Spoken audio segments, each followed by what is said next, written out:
plans of Albert Pike and the architects of the New World Order.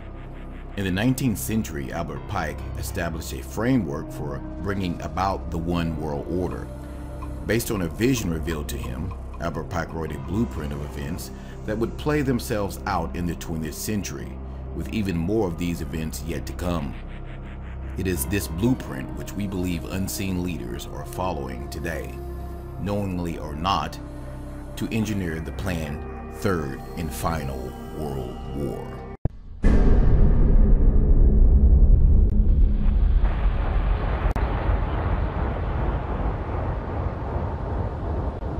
And when he had opened the second seal, I heard the second beast say, "Come and see."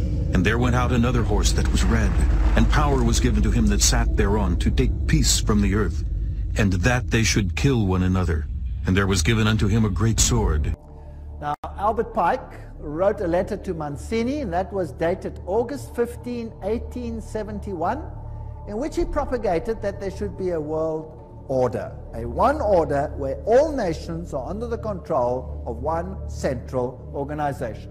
And in order to achieve this, they planned, and there are numerous quotes for this, so I've put a number on the screen because some will say, I don't trust this, I don't trust that, I don't trust the other. Here are references down there, there are references up there, there will be references in other slides, so it comes from different sources. He said, and this was, by the way, on display in the British Museum and could be seen there until it was taken away.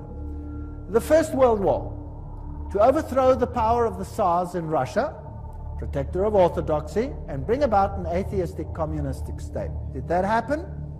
Yes. Now that was written long before this event.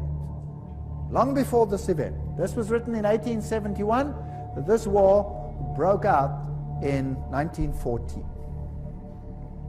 The Second World War, that's also written long before the event, to originate between Great Britain and Germany, to strengthen communism as antithesis to the Judeo-Christian culture, and bring about a Zionist state in Israel.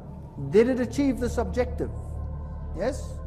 In fact, after this war, Israel, in its present form, was reinstated under the protection of Britain.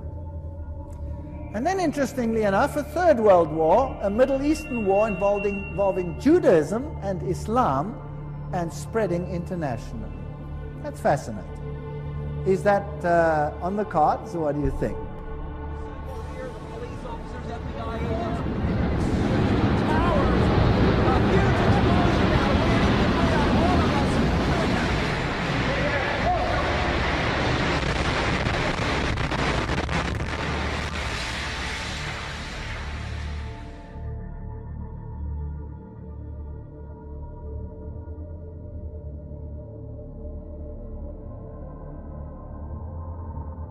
Look at his clothes. He's not Iraqi. Ra'ed points out, it's not his real name, speaking to us on condition we conceal his identity.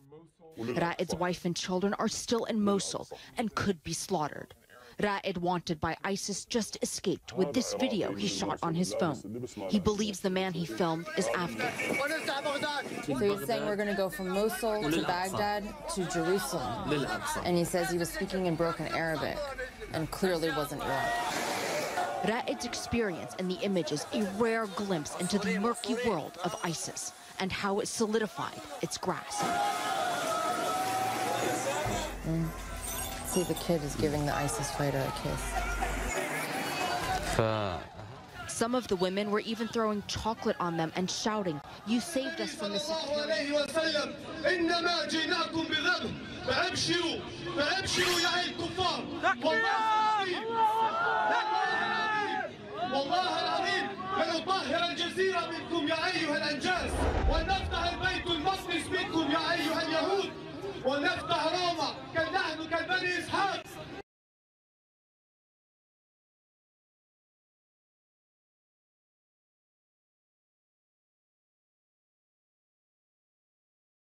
And ye shall hear of wars, and rumours of wars. See that ye be not troubled, for all these things must come to pass, but the end is not yet. For nation shall rise against nation, and kingdom against kingdom, and there shall be famines, and pestilences, and earthquakes in divers places.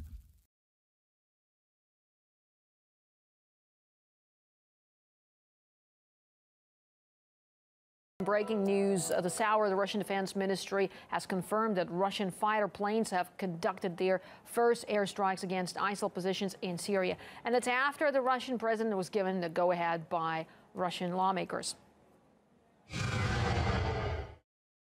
The only way to combat terrorism in Syria and in neighboring countries is to act preventatively, to destroy the terrorists on the territories that they've already captured.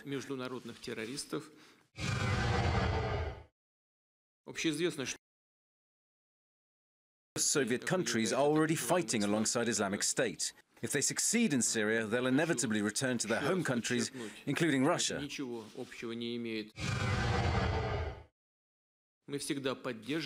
Russia has always supported and still supports the fight against terrorism. But we are sure that this fight should be conducted according to international law. Now, the Pentagon has confirmed that the Russian military notified the U.S. it was starting its air operation. Our Lisa Phelan is in the Syrian capital, Damascus.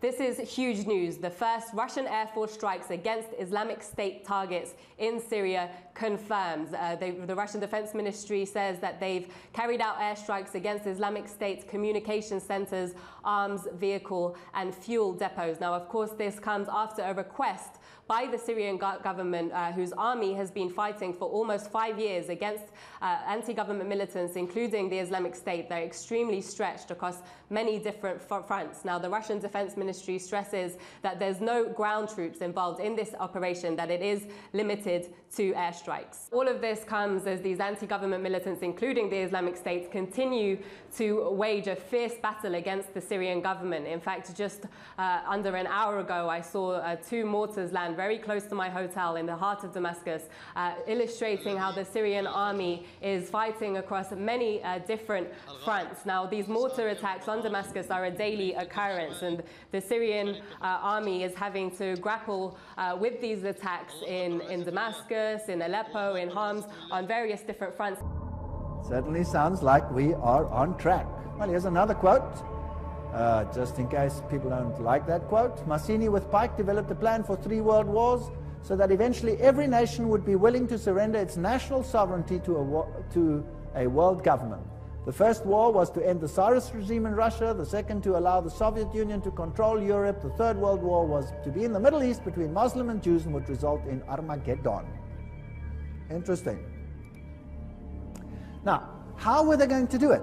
Let's read what Albert Pike wrote about these wars and how they were going to be unleashed. He wrote, quote, "We shall unleash the nihilist and the atheist," so the destroyer and the atheist, "and we will provoke a formidable social cataclysm which in its horror will show clearly to the nations the effect of absolute atheism. Origin of savagery and the most bloody turmoil. Then everywhere the citizens obliged to defend themselves against the minority of revolutionaries will exterminate these destroyers of civilization, and the multitude, disillusioned with Christianity, will receive the pure light through the universal manifestation of the pure doctrine of Lucifer.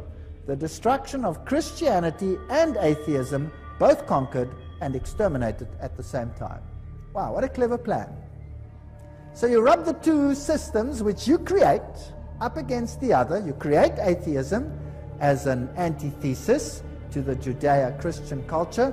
You have these 2 clash until they rub each other up, and then out of that you will get a new world order where you have a new religion which is far more esoteric and actually honors Satan.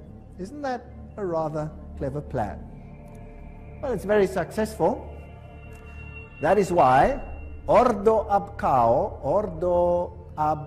Cao is the verse, if you like, that Freemasonry uses. This is one of their documents, remember, that I photographed in a Masonic